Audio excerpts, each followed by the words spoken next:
Hello everyone, and welcome to the first official video of The New Storyteller. Now today I have a story for you, oh yes I do.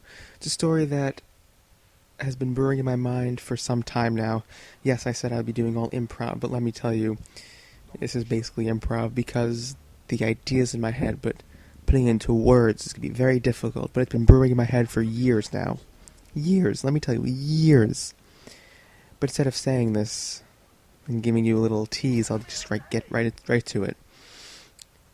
The story is called The Origins of the Modern Day Jedi. And before you get turned off from that title that sounds so yucky and teenage-ish, just listen to it. If you like it, then you like it. If you don't, then you know what? To each their own. Now, without further ado, we begin. There's a boy named John. Now, John lives in Long Island. He lives in a nice suburban neighborhood. No crime, no nothing. He goes to a private day school, and all's fine and dandy for him. He lives in a nice upper middle class family. He has 2 sisters, older and younger. And he's living a good life. Good life, nothing to complain about. So one rainy day, of course it always happens on a rainy day, but it was a rainy day. John was walking back from school. He was able to walk back from school. It was very rainy. Thunder, lightning, the whole works, all the works. And John's walking back, and he's walking down the street. And the lightning is bright, the thunder is loud. He was counting the seconds in between. He's like, oh, the lightning's right on top of him. And all of a sudden, no, he didn't get struck by lightning, but a lightning bolt strikes down and hits a tree, and he sees someone else walking, and the tree's about to fall on this old lady, looked around 68 years old, let's say, and the tree's coming down, and John, instinctively, as anyone would do, he yells, no, and he puts out his hand, and that's when it happened. That's right. The tree just stopped. Halfway down, the lady's in fetal position, basically. The tree stops. And John, just stunned as the woman, and she's saying, what? And John responds the same way. I don't know. They part ways because, you know what, they think it's a freak accident, and that's it. But John realizes something. Everything's just clear. It's as if, as soon as that tree stopped falling, his mind just opened up in ways that, as if he was blind. As if he was blind to begin with, and now everything is clear. So John goes home. He's freaking out. But he's keeping it internalized. He doesn't want his parents to see it. He doesn't want his sisters to see. You know what, he's decided, whatever it was, it happened, and maybe it was some miracle. I don't want to deal with it. That's it. So John put it out of his head for a while. But a few months went by, and John was walking home again. He always walked home. He's walking home, not a rainy day. But as he's crossing the street, some driver going way too fast starts speeding towards him. He has no time to move out of the way, and once again, clarity overtakes him, and he puts his hand up, and the car screeches to a halt.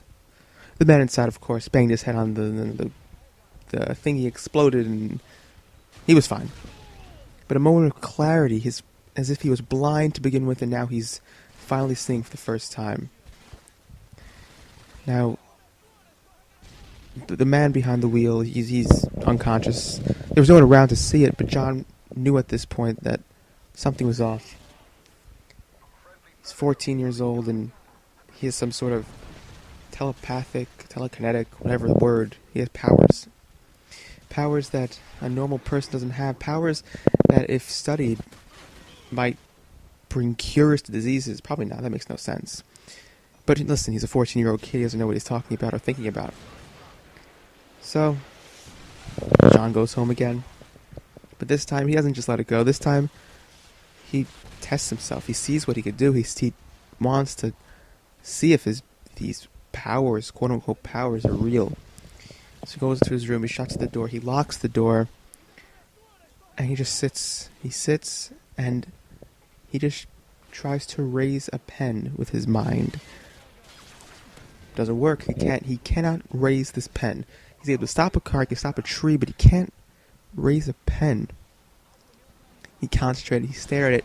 He constantly stared, and then he said, wait a second. Wait 1 second.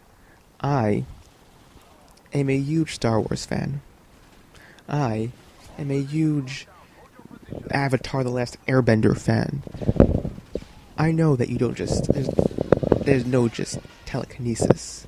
Yeah, there's X-Men and all that stuff, but hey, for the sake of the story, he's not an X-Men fan, so he doesn't really know about X-Men and Professor X. But anyways, he knows that he can't just use his brain. He has to use his body to help him in this pursuit of telekinesis. So what he does next is... Yeah, you guessed it. He puts his hand out and he lifts. That didn't work, though. Still didn't work.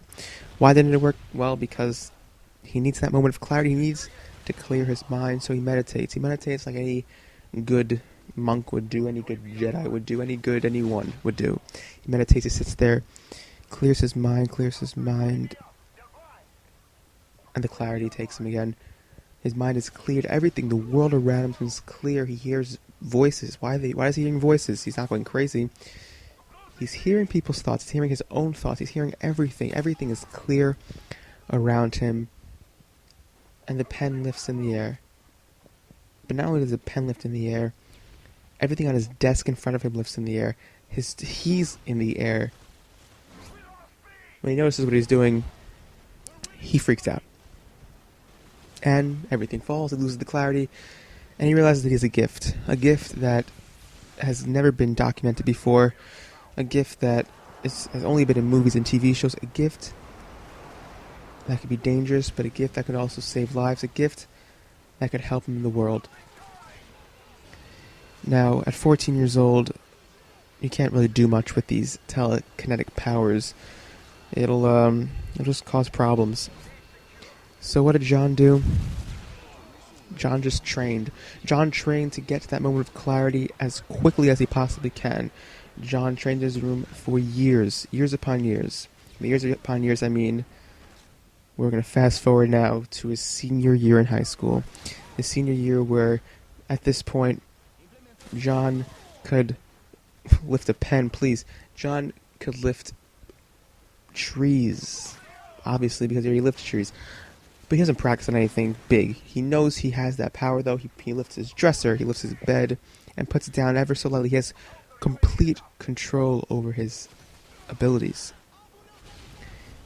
And he knows he has to take this one step further. He could help with the world. Nothing could harm him. Nothing in the world could harm him.